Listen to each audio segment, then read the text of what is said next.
हाय, good morning students. Research objectives formulation कैसे करते हैं वो आज हम लोग देखेंगे। प्रॉब्लम स्टेटमेंट कैसे फॉर्मुलेशन होता है, रिसर्च प्रॉब्लम कैसे फॉर्मुलेट होता है वो मैंने कल की क्लास में बता दिया था आप लोग को। इंटरोगेटिव डिक्लेरेटिव दोनों बता दिया था। आज मैं आप लोग को बताऊंगी स्टेटमेंट के साथ साथ में रिसर्च ऑब्जेक्टिव्स कैसे फॉर्मुलेट करते हैं। आप ऐसे आपके ऑब्जेक्टिव्स आप ऐसे नहीं बोल सकते हो कि मुझे ट्यूबरकुलोसिस, जैसे ट्यूबरकुलोसिस पे मान लो आपकी स्टडी हो रही है तो मुझे ट्यूबरकुलोसिस के लोगों को देखना है।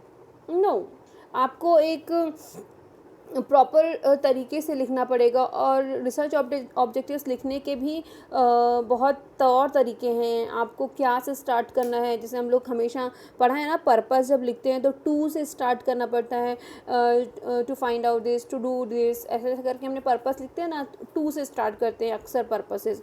ऑब्जेक्टिव्स में भी ऐसे कुछ लिमिटेशंस हैं। ऑब्जेक्टिव्स जब बनाते हैं, फॉर्मुलेट करते हैं, उस टाइम पे भी हम मोस्ट ऑफ ऑब्जेक्टिव्स में टू का यूज़ करते हैं। ओके, तो कैसे फॉर्मुलेशन होता है रिसर्च ऑब्जेक्टिव्स, कितना इम्पॉर्टेंट है research objectives, why we give so much focus to research objective. See, importance of objectives.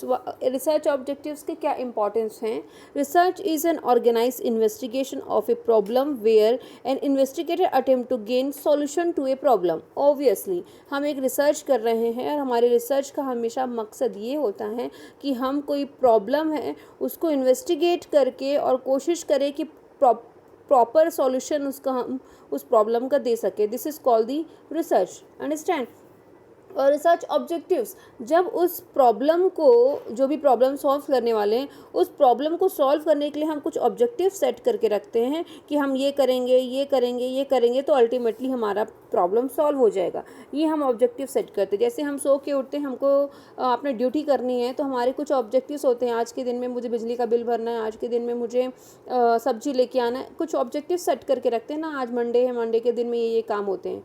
Understand. तो this is called the objectives of our day, goals of our day. तो हम लोग अपने life में हमेशा objective set रहते हैं, goal set रहते हैं, तो that we call the objectives. और same as in the research study also, क्योंकि research study also a very big task. आप कोई स्टडी करने जा रहे हो, एक अच्छा वर्क कर रहे हो, तो obviously before that you have to plan your objectives कि आपको अपने स्टडी में क्या क्या करने हैं। तो that we call the objectives. Okay,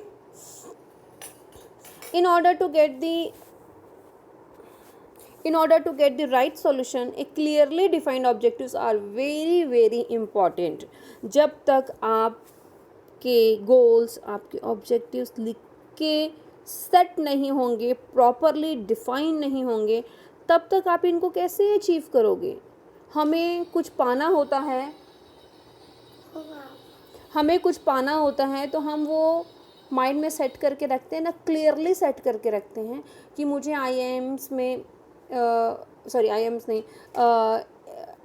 मुझे एनएचएम में, मुझे कम्युनिटी सीएचओ के लिए, मुझे एम्स में, ये सब ऐसे जगह हमारे ऑब्जेक्टिव्स रहते हैं कि मुझे सिलेक्ट होना है। राइट। तो ये सब आपके क्या हुए, ऑब्जेक्टिव्स, आपकी लाइफ के गोल हैं, आपकी लाइफ के ऑब्जेक्टिव्स हैं। तो ये सब आप लोग के सेट रहते हैं। अंडरस्टैंड। क्लियरली डिफाइंड रहते हैं ताकि आप उसको अचीव कर सको। वैसे ही कोई प्रॉब्लम को सॉल्व करने के लिए हमारे जो ऑब्जेक्टिव्स है वो क्लियरली डिफाइंड होने चाहिए। A clearly defined objectives direct research in the right direction. अगर आपको ऑब्जेक्टिव सेट है तो आप उसी डायरेक्शन में ही जाओगे। अगर आपको एम्स में लेना है जॉब, तो आप उसी रास्ते में जाओगे ना। आप इधर तो नहीं जाओगे ना यार, आप प्राइवेट सेक्टर्स में तो नहीं जाओगे ना, या फिर आप इंस्टीट्यूशनल प्राइवेट सेक्टर्स में तो नहीं जाओगे ना। Your objectives are clear that you want government job in AIIMS, तो you will be go on that way only. Understand. इसीलिए एक ऑब्जेक्टिव सेट करना जरूरी होता है ताकि हम राइट डायरेक्शंस पे जाएं। एक clearly defined objectives are important feature of a good research study. एक रिसर्च स्टडी में अगर ऑब्जेक्टिव क्लियर डिफाइंड है तो वो बहुत इंपॉर्टेंट फीचर्स होता है तुम्हारे रिसर्च स्टडी का। तो समझ में आता है कि ये जो रिसर्च है वो प्रॉपर होने वाला है, क्योंकि जैसे ही आप प्रॉब्लम स्टेटमेंट बनाते हैं तुरंत बाद आपको ऑब्जेक्टिव सेट करने पड़ते हैं। ठीक है, इसका कोई अलग सा मैंने स्टेप नहीं बताया है, ये सब इंट्रोडक्शन वाले सेक्शन में ही आता है। और जैसे ही आप प्रॉब्लम आइडेंटिफाई कर लेते हैं, प्रॉब्लम आइडेंटिफिकेशन के बाद आप उस प्रॉब्लम को स्टेटमेंट में कन्वर्ट करते हैं, फॉर्मुलेट करते हैं।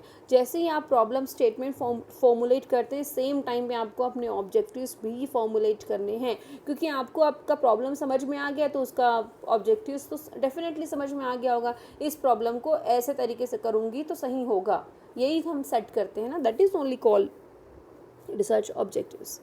Without A clear objective researcher is aimless. वो सब अब ये दुनिया की वही बातें हैं कि objectives, why objectives is very important. Okay, now meaning research objective is a clear, concise, declarative statement. अब डिक्लेरेटिव स्टेटमेंट क्यों है? क्योंकि उसमें हम पूरा डिक्लेयर करके रखेंगे। अब मैं I show you the example also.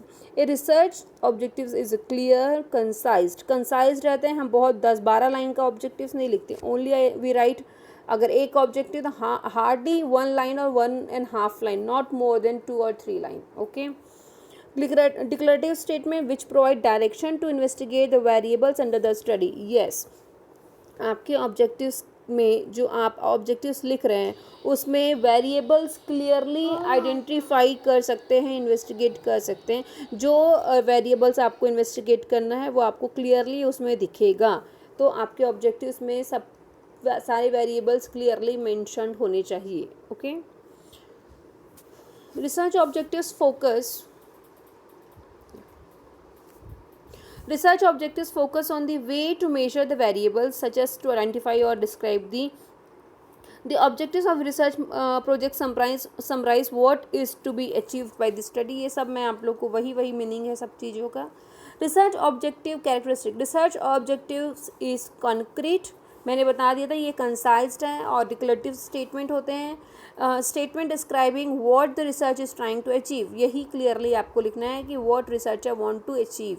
well objectives will be smart, and how it would be smart, see, specific होना चाहिए ऑब्जेक्टिव्स, जो है वो मेजरेबल होना चाहिए। ऐसा नहीं कि तुमने ऑब्जेक्टिव सेट किया है कि मैं पूरे इंडिया के एंटीनेटल वुमेन को देखोगे, आपको पूरा इंडिया का एंटीनेटल वुमेन को चेक करने में कितने दिन लग जाएंगे सोचो। तो ये मेजरेबल होना चाहिए, ये फिजिबल होना चाहिए, ठीक है, स्पेसिफिक होना चाहिए आपको, आपके पॉइंट अटेनेबल होना चाहिए, जाओ अटेनेबल होना चाहिए, रियलिस्टिक होना चाहिए, आपके जो टॉपिक्स हैं, आपके ऑब्जेक्टिव्स जो हैं, that would be realistic, time bound होना चाहिए।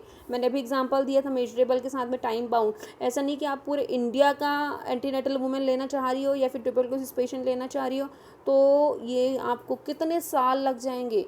तो आपके पास टाइम बाउंड, आपके ऑब्जेक्टिव्स में क्लियरली ये मेंशन होना चाहिए, इतना सोच समझ के आपको ऑब्जेक्टिव्स लिखना है कि आपको सालों साल ना लगे इसमें, ठीक है। इसीलिए कहा गया है कि आपके ऑब्जेक्टिव्स स्मार्ट होने चाहिए। ये नहीं कि आपने तो ऑब्जेक्टिव्स में लिख दिया कि all antenatal women of India और all tuberculosis people of patient of India, तो ये तो स्मार्टनेस नहीं ना हुआ भैया।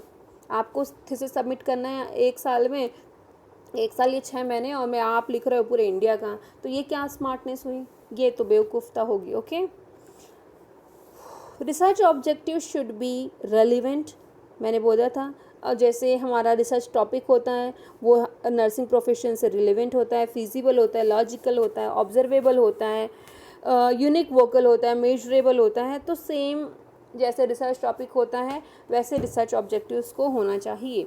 Objective is a purpose that can be reasonable, achieve within the expected time frame and within the available resources। जैसे हमने रिसर्च टॉपिक जब सिलेक्ट कर रहे थे ना, आइडेंटिफिकेशन ऑफ रिसर्च प्रॉब्लम, तो उसमें जो क्राइटेरिया आप लोगों ने पढ़ा है वो ऑब्जेक्टिव्स के लिए भी सेम क्राइटेरिया फॉलो होता है। आई थिंक आप लोग को भी क्लियर होगा research objectives. The objectives of research project summarize, इतना सारा पढ़ने की ज़रूरत नहीं है मुझे। नीड फॉर ऑब्जेक्टिव्स भी आप जानते हैं, अगर आप इम्पॉर्टेंस समझ गए होंगे तो आप नीड्स ऑफ ऑब्जेक्टिव्स आप लोग को क्लियर होगा।